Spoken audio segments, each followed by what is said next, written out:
Operation lotus ਸ਼ੁਰੂ ਦੇ ਵਿੱਚ ਜਦੋਂ ਸਰਕਾਰ ਬਣੀ ਸੀ ਉਦੋਂ ਇਸ ਸ਼ਬਦ ਦੀ ਕਾਫੀ ਚਰਚਾ ਹੋਈ ਸੀ ਤੇ ਹੁਣ ਇੱਕ ਵਾਰ ਫਿਰ ਤੋਂ ਇਹ ਸ਼ਬਦ ਚਰਚਾ ਦੇ ਵਿੱਚ ਹੈ। ਨਰਿੰਦਰ ਭਰਾਜ ਜਿਹੜੇ ਕਿ ਹਰਿਆਣੇ ਦੇ ਮੁੱਖ ਮੰਤਰੀ ਦੇ ਦੋਸ਼ ਲਾ ਰਹੇ ਨੇ ਕਿ ਉਹ ਟਿਕਟ ਆਪਣੀ ਬਚਾ ਰਹੇ ਨੇ ਜਾਂ ਪੱਕੀ ਕਰ ਰਹੇ ਨੇ ਜੀ। ਪ੍ਰਵੀਨ ਜੀ, ਤੁਸੀਂ ਜ਼ਿਕਰ ਕੀਤਾ ਕਿ ਜਦੋਂ ਸਰਕਾਰ ਬਣੀ ਸੀ ਤਦ ਵੀ ਆਪਰੇਸ਼ਨ ਲੋਟਸ ਦੀ ਚਰਚਾ ਚੱਲੀ ਸੀ। ਹਾਂਜੀ, ਅਸਲ 'ਚ ਆਮ ਆਦਮੀ ਪਾਰਟੀ ਨੂੰ ਜਾਂ ਪੰਜਾਬ ਦੀ ਇਸ ਸਰਕਾਰ ਨੂੰ ਹਰ ਚੀਜ਼ ਦਾ ਨਾ ਦੂਜਾ ਗੇੜ ਲਿਆਉਣ ਦੀ ਆਦਤ ਹੈ। ਤੁਸੀਂ ਝਾਤ ਮਾਰ ਕੇ ਦੇਖ ਲਓ, ਯੁੱਧ ਨਸ਼ਿਆਂ ਵਿਰੁੱਧ ਦੂਜਾ ਗੇੜ, ਆਪਰੇਸ਼ਨ ਪ੍ਰਹਾਰ ਦੂਜਾ ਗੇੜ, ਸਿਹਤ ਕ੍ਰਾਂਤੀ, ਸਿੱਖਿਆ ਕ੍ਰਾਂਤੀ ਦੂਜਾ ਗੇੜ ਜੀ, ਸਹੀ ਹੈ। ਸੋ ਹੁਣ ਆਪਰੇਸ਼ਨ ਲੋਟਸ ਦਾ ਦੂਜਾ ਗੇੜ ਹੈ ਇਹ। ਬਿਲਕੁਲ ਕੱਲ ਨਰਿੰਦਰ ਕੌਰ ਭਰਾਜ ਤੇ ਇਹਨਾਂ ਦੇ ਨਾਲ ਆਮ ਆਦਮੀ ਪਾਰਟੀ ਦੇ ਬੁਲਾਰੇ, ਮੁੱਖ ਮੰਤਰੀ ਦੇ ਸਲਾਹਕਾਰ ਰਹੇ ਬਲਤੇਜ ਪੰਨੂ ਉਹ ਨਾਲ ਸੀ। ਉਹਨਾਂ ਨੇ ਪਹਿਲਾਂ ਗਰਾਊਂਡ ਤਿਆਰ ਕੀਤਾ, ਫਿਰ ਮਾਈਕ ਨਰਿੰਦਰ ਭਰਾਜ ਨੂੰ ਦਿੱਤਾ ਤੇ ਉਹ ਕਹਿੰਦੀ ਜੀ ਮੈਨੂੰ ਤਾਂ ਨਾਇਬ ਸਿੰਘ ਸੈਣੀ ਹੋਰੀ ਬੀਜੇਪੀ ਚ ਲਿਜਾਣਾ ਚਾਹੁੰਦੇ ਨੇ ਤੇ ਮੇਰੇ ਮੂਹਰੇ ਆਫਰ ਰੱਖਿਆ ਕਿ ਟਿਕਟ ਤਾਂ ਤੈਨੂੰ ਦੇਵਾਂਗੀ, ਜਿਹੜੀ ਤੇਰੀ ਹੋਰ ਕੋਈ ਨਿੱਜੀ ਮੰਗ ਆ ਉਹ ਦੱਸ। ਇਸ ਵਾਰ 45 ਲੱਖ ਲੁੱਖ ਦੀ ਗੱਲ ਤਾਂ ਨਹੀਂ ਕੀਤੀ ਸਾਨੂੰ ਆਫਰ ਆਉਂਦੀ ਹੈ ਜੀ 40 ਲੱਖ 45 ਲੱਖ, ਪਰ ਇਹ ਕਿਹਾ ਕਿ ਨਿੱਜੀ ਕੋਈ ਵੀ ਮੰਗ ਜਿਹਨੂੰ ਤੁਸੀਂ ਸਮਝਦੇ ਹੋ ਜੀ। ਕਹਿੰਦੇ ਉਹਨਾਂ ਨੇ ਕਿਹਾ ਕਿ ਸੰਗਰੂਰ ਦਾ ਇੱਕ ਬੀਜੇਪੀ ਦਾ ਲੀਡਰ ਆ ਜਿਹੜਾ ਪੂਰੇ ਪੰਜਾਬ ਚ ਹੈ ਜੀ ਵਿਚਰਦਾ, ਮਤਲਬ ਜੇ ਤੁਸੀਂ ਨਾਇਬ ਸੈਣੀ ਦਾ ਨਾਂ ਲੈਂਦੇ ਹੋ ਤੇ ਜਿਹੜਾ ਵਿਚੋਲੀਆ ਹੈ ਜਾਂ ਜਿਹੜਾ ਫੋਨ ਕਰਦਾ ਜਿਹੜਾ ਮਿਲਣ ਆਉਂਦਾ ਉਹਦਾ ਨਾਂ ਲੈਣੋਂ ਕਿਉਂ ਡਰਦੇ ਹੋ? ਨਾਮ ਲੈ ਦਿਓ ਜਨਤਕ ਉਹਦਾ ਵੀ, ਬਿਲਕੁਲ, ਕਿ ਹਾਂ ਜੀ ਆਹ ਬੰਦੇ ਨੇ ਪਹੁੰਚ ਕੀਤੀ। ਸਕਾਂਦੇ ਤੁਹਾਨੂੰ ਪ੍ਰੈਸ ਕਾਨਫਰੰਸ ਚ ਜੇ ਉਹ ਤੁਹਾਡੇ ਘਰੇ ਆਇਆ, ਤੁਹਾਨੂੰ ਫੋਨ ਕੀਤਾ, ਤੁਹਾਨੂੰ ਤਾਂ ਪਹਿਲੇ ਦਿਨ ਤੋਂ ਸਿਖਾਇਆ ਗਿਆ ਕਿ ਵੀਡੀਓ ਬਣਾਉਣੀ ਹੈ, ਉਹਦੀ ਆਵਾਜ਼ ਰਿਕਾਰਡ ਕਰਨੀ ਹੈ, ਜਨਤਕ ਕਰ ਦੋ। ਤੁਹਾਡੀ ਤਾਂ ਟ੍ਰੇਨਿੰਗ ਇੱਥੋਂ ਹੋਈ ਕਿ ਤੁਸੀਂ ਉਸ ਗੱਲ ਨੂੰ ਜਨਤਕ ਕਰੋ ਕਿ ਆਹ ਫੋਨ ਆਏ ਸੀ, ਨੰਬਰ ਦਿਖਾਓ, ਕਿੰਨੇ ਮਿੰਟ ਗੱਲ ਹੋਈ ਉਹ ਦੱਸੋ। ਜੇ ਤੁਹਾਡੇ ਘਰੇ ਬੈਠਕ ਜਾ ਕੇ ਉਹ ਆਫਰ ਦੇ ਕੇ ਗਿਆ ਤਾਂ ਤੁਹਾਡੇ ਕੈਮਰੇ ਇੰਨੇ ਲੱਗੇ ਨੇ, ਉਹਦੀ ਫੁਟੇਜ ਜਾਰੀ ਕਰ ਦੋ, ਕਰ ਦੋ ਜਾਰੀ ਜੀ। ਲੋਕਾਂ ਨੂੰ ਪਤਾ ਉਹਦਾ ਲੱਗੇ ਕਿ ਬੀਜੇਪੀ ਕਿਵੇਂ ਸੌਦੇ ਕਰਦੀ ਹੈ। ਸਹੀ ਹੈ।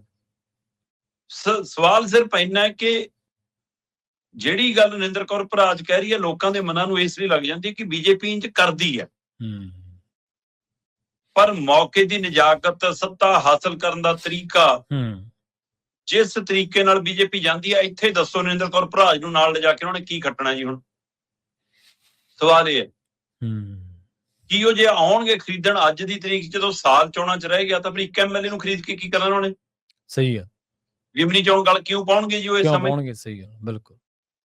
ਜਾਂ ਤਾਂ ਫਿਰ ਉਹ ਇੰਨੀਆਂ ਤੋੜਨ ਕਿ ਅੱਜ ਤੁਹਾਡੀ ਅੱਧੀ ਮਤਲਬ ਕਿ ਵਿਧਾਇਕਾਂ ਦੀ ਟੀਮ ਬੈਠੀ ਹੁੰਦੀ ਹੈ ਇੱਥੇ ਕਿ ਜੇ ਸਾਨੂੰ ਖਰੀਦ ਰਹੇ ਨੇ, ਸਾਨੂੰ ਖਰੀਦ ਰਹੇ ਨੇ, ਫਿਰ ਤਾਂ ਸਮਝ ਆਉਂਦੀ। ਜਾਂ ਫਿਰ ਬਾਕੀ ਵਿਕਣ ਲਈ ਤਿਆਰ ਨੇ, ਇਕੱਲੀ ਇੱਕੋ ਬੀਬੀ ਇਮਾਨਦਾਰ ਹੈ ਇਹਨਾਂ ਕੋਲ, ਕਿਉਂ ਨਹੀਂ ਕੋਈ ਹੋਰ ਬੋਲਿਆ? ਸਹੀ ਹੈ। ਚਲੋ, ਨਾਲ ਬੈਠੇ ਸਾਥੀ ਕਹਿ ਰਹੇ ਸੀ ਬਲਤੇਜ ਪੰਨੂ ਜੀ ਕਿ ਜੀ ਸਾਡਾ ਕੋਈ ਐਮਪੀ, ਕੋਈ ਐਮਐਲਏ, ਕੋਈ ਮੰਤਰੀ, ਕੋਈ ਵਰਕਰ ਬਕਾਊ ਨਹੀਂ ਹੈ। ਪਤਾ ਨਹੀਂ ਪੱਤਰਕਾਰ ਹੋਰ ਇੱਧਰ ਉੱਧਰ ਦੇ ਸਵਾਲ ਕੀ ਪੁੱਛੀ ਗਏ, ਕਿਸੇ ਨੇ ਚੇਤੇ ਨਹੀਂ ਕਰਾਇਆ ਕਿ ਸੁਸ਼ੀਲ ਰਿੰਕੂ ਕਿਹਨਾਂ ਦਾ ਸੀ, ਸ਼ੀਤਲ ਉਂਗਰਾਲ ਕਿਹਨਾਂ ਦਾ ਸੀ, ਕਿੱਧਰ ਗਏ ਨਹੀਂ।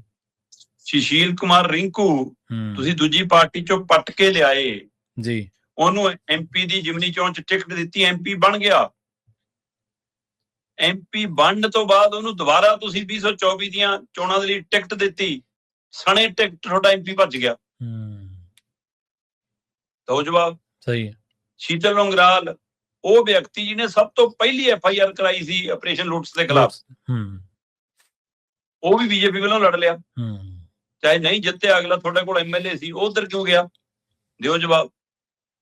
ਜੇ ਆਪਰੇਸ਼ਨ ਲੋਟਸ ਇੰਨਾ ਖਤਰਨਾਕ ਆ ਤਾਂ ਹੁਣ ਤੱਕ ਤੁਹਾਡੀ ਵਿਜੀਲੈਂਸ ਨੇ ਜਾਂਚ ਕਰਕੇ ਲੋਕਾਂ ਸਾਹਮਣੇ ਕਿਉਂ ਨਹੀਂ ਰੱਖੀ ਕਿ ਕੌਣ ਕੌਣ ਸੀ, ਕਿਵੇਂ ਖਰੀਦ ਰਹੇ ਸੀ, ਕੀ ਕਰ ਰਹੇ? ਤੁਸੀਂ ਤਾਂ ਬੜਾ ਲਾਓ ਲਸ਼ਕਰ ਲੈ ਕੇ ਆਏ ਸੀ। ਸਹੀ ਹੈ। ਦਰਜਨ ਦੇ ਕਰੀਬ ਐਮਐਲਏ ਨੇ ਦੋਸ਼ ਲਾਏ ਸੀ, ਜਿਹਦੇ ਵਿੱਚ ਸ਼ੀਤਲ ਉਂਗਰਾਲ ਤੇ ਨਰਿੰਦਰ ਕੌਰ ਭਰਾਜ ਦਾ ਵੀ ਨਾਂ ਸ਼ਾਮਲ ਸੀ, ਪ੍ਰਿੰਸੀਪਲ ਬੁੱਧਰਾਮ ਵੀ ਸੀ, ਰਮਨ ਅਰੋੜਾ ਜਿਹਦੇ ਨਾਲ ਬਾਅਦ ਚੋਂ ਵਿਗਾੜ ਜਾ ਵੀ ਪਿਆ ਇਹਨਾਂ ਦਾ, ਉਹ ਵੀ ਸੀ। ਦਿਨੇਸ਼ ਚੱਢੇ ਦਾ ਨਾਂ ਤੁਸੀਂ ਲੈ ਰਹੇ ਸੀ ਕਿ ਉਹਨੂੰ ਵੀ ਆਫਰ ਆਈ, ਕੁਲਵੰਤ ਪੰਡੋਰੀ ਦਾ ਨਾਂ ਸੀ, ਨਾ ਇਸੇ ਤਰ੍ਹਾਂ ਜਗਦੀਸ਼ ਕੀ ਆ ਉਹ ਦਈਆ ਉਹਦਾ ਨਾਂ ਸੀ, ਫਿਰ ਬਲਜਿੰਦਰ ਕੌਰ ਨੂੰ ਕਹਿ ਰਹੇ ਸੀ, ਲਾਭ ਸਿੰਘ ਉਗੋਕੇ ਨੂੰ ਕਹਿ ਰਹੇ ਸੀ, ਬਿਲਾਸਪੁਰ ਨੂੰ ਕਹਿ ਰਹੇ ਸੀ, ਕਿੰਨੇ ਨਾਮ ਗਣਾਏ ਤੁਸੀਂ ਜੀ।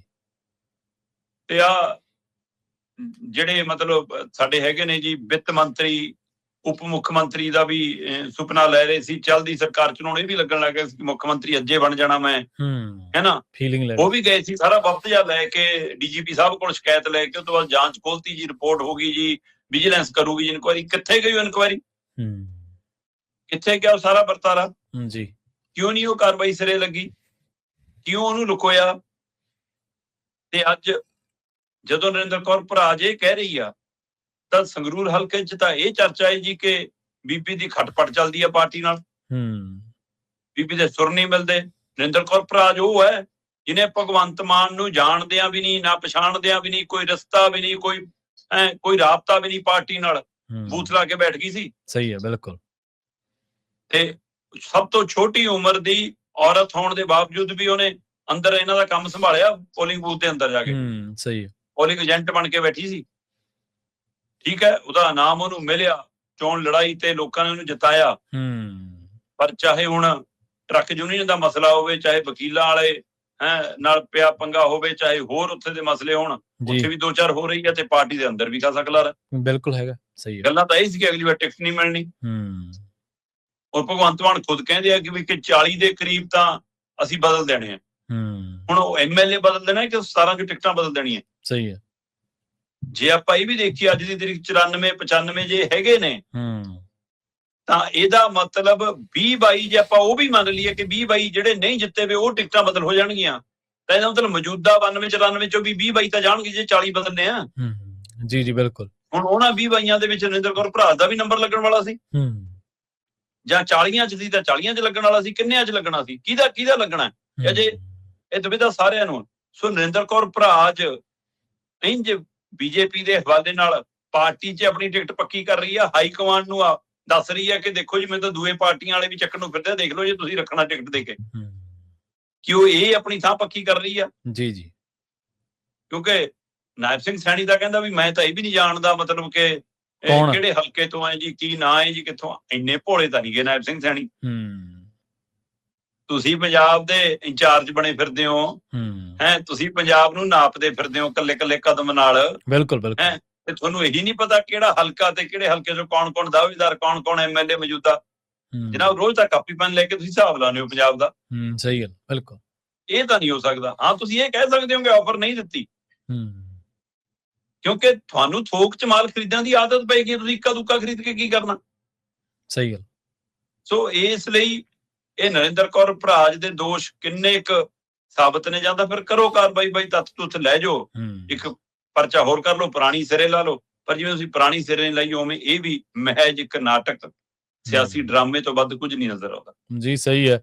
ਨਾਲੇ ਪਤਾ ਕੀ ਹੈ ਸ਼ਰਮਾ ਜੀ, ਜੇ ਸਿਆਸੀ ਲੋਕਾਂ ਦਾ ਕੋਈ ਟਿਕਾਣਾ ਹੋਵੇ ਨਾ, ਕੋਈ ਇਹਨਾਂ ਦਾ ਕੋਈ ਕਿਸੇ ਗੱਲ ਦੇ ਉੱਤੇ ਖੜਦੇ ਹੋਣ, ਤਾਂ ਲੋਕ ਯਕੀਨ ਕਰਦੇ। ਨਹੀਂ ਤਾਂ ਤੁਸੀਂ ਉਹ ਗੱਲ ਨਹੀਂ ਵਰਤਦੇ ਹੁੰਦੇ, ਸ਼ਬਦ ਵਰਤਦੇ ਹੁੰਦੇ ਕਿ ਆਜੜੀ ਵਾਲੀ ਹੋਣੀ ਹੈ, ਸ਼ੇਰ ਆ ਗਿਆ।